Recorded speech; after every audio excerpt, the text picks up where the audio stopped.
kimanin sati guda za a yi ana gudanar da rigakafin cutar kyanda na yara 'yan kimanin watanni 9 zuwa watanni 59 a fadin jihar Kano. Kwamishinan lafiya ne na jihar Kano Dr. Abubakar Labaran ne ya bayyana haka ga manema labarai a safe yau a ma'aikatar lafiya ta jihar Kano. Da al'umma cewa za a fara rigakafi ta cutar kyanda a yau, wanda insha Allah muna sa ran za a kwana 7 ana yi. Cutar kyanda cuta ce mai matukar muni wanda jama'a duk wanda yake wannan bangare na wannan kasa ya sani, in bata shafe ka ba ta shafi makocinka. So ba wata cuta ce wacce take boyayya ba, ba wata cuta ce wacce take sabuwa ba.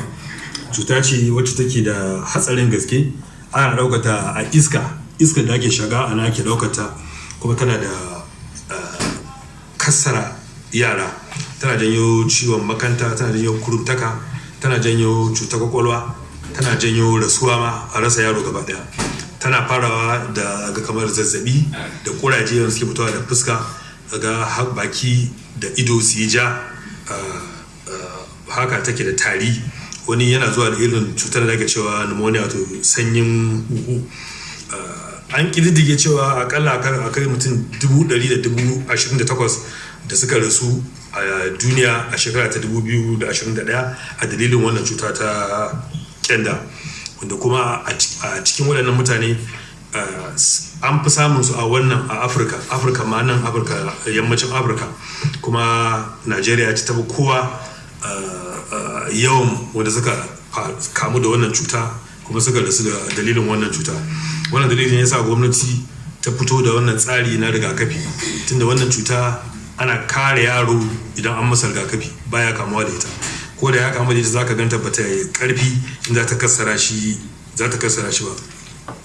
Kuma ana yin wannan allura sau 2 a rayuwa a yanzu. Da sau ɗaya yake yi, amma yanzu saboda karawa yaro kwarin garkuwa sau biya ke yi ta.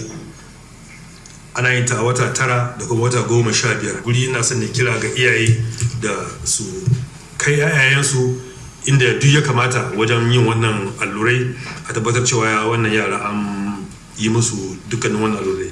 Kuma ina kira daga iyaye da su tabbatar cewa an yi wa yara rigakafi na sauran cututtuka kamar tari, sarki haƙora da sauran dai cututtuka da suke alaƙacin musu, wanda ake karewa ta wannan harka ta rigakafi.